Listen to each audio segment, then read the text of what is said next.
Have you ever said something you wished you could take back? Just a sentence, just a few careless words. But once it left your mouth, there was no way to pull it back. The moment ended, but the echo stayed. Later that night, when the world became quiet, those words returned. Inside your mind, again and again. At first it feels like a memory, but slowly it becomes a voice. Your own voice. And one day you'll realize something frightening. The harshest judge in your life is not another person, it is you. Most people think the real damage happens in the moment we hurt someone, but sometimes the deeper prison begins afterward, when we replay the moment over and over until we trap ourselves inside our own thoughts. But what if that voice that keeps accusing you is not your enemy? What if it is actually the beginning of your freedom? This is the story of a young woman named Aria and the strange lesson she learned about living with the echoes of her own mistakes. In a quiet village between green hills lived Aria.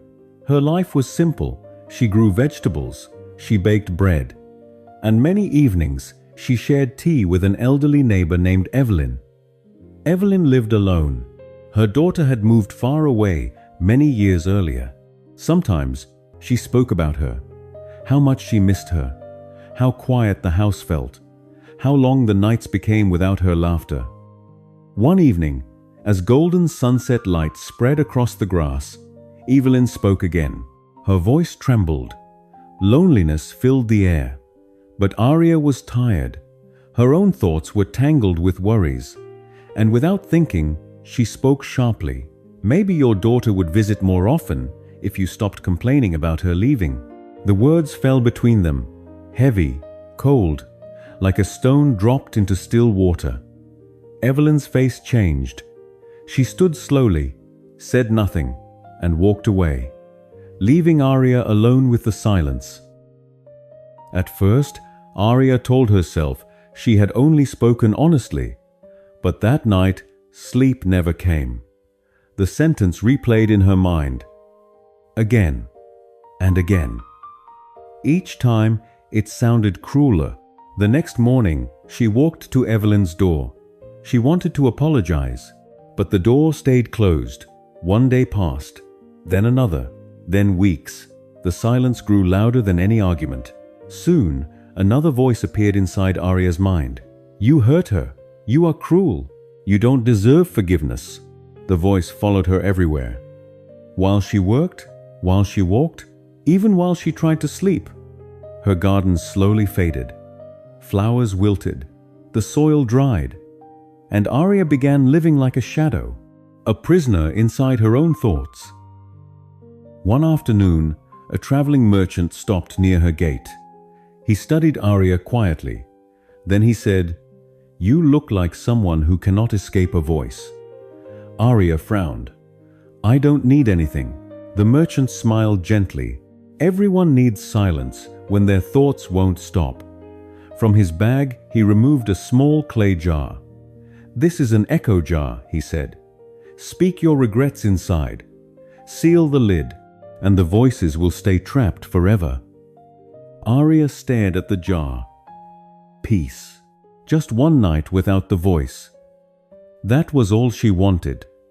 So she bought it. That evening, she opened the jar and spoke everything inside. Her guilt, her shame, her regret, her fear. She spoke until her throat burned. Then she sealed the lid, placed the jar on a high wooden shelf. That night, for the first time in months, she slept deeply. The next morning, the voice was gone. No accusations, no shame, no echo. Aria felt light, almost free. But when she walked past Evelyn's house, something felt wrong. She felt nothing. No guilt, no sadness, no warmth. The memory of their friendship felt distant, cold, like ashes after a fire. And suddenly, Aria understood. The jar had not only taken the pain, it had taken her compassion too. A perfectly silent mind can sometimes be a lifeless one. That evening, Aria climbed to the shelf. She held the jar in trembling hands. Then she smashed it against the stone floor. The echoes returned like thunder. "You hurt her. You failed. You are selfish." Aria fell to her knees. But this time, she did not run. She listened. And beneath the harsh words, she heard something else. Fear. The voice was not trying to destroy her. It was afraid she might never become better. "I made a mistake. But that moment does not define who I am forever." Slowly, the storm softened.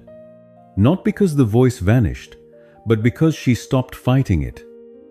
The next morning, Aria returned to Evelyn's door. When it opened, she did not defend herself. She simply spoke honestly. "I said something cruel. I regret it deeply. I'm trying to become better." Evelyn looked at her quietly, then stepped aside.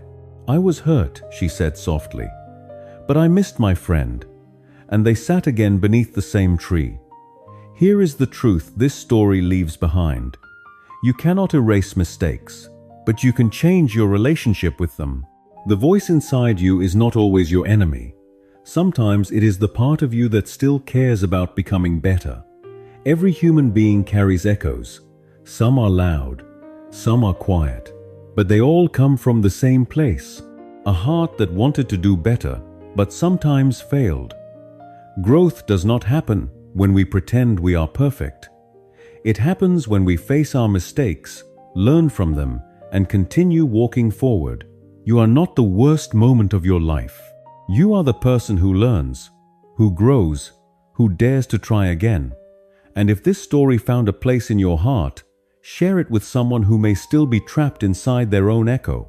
Because forgiveness is not forgetting.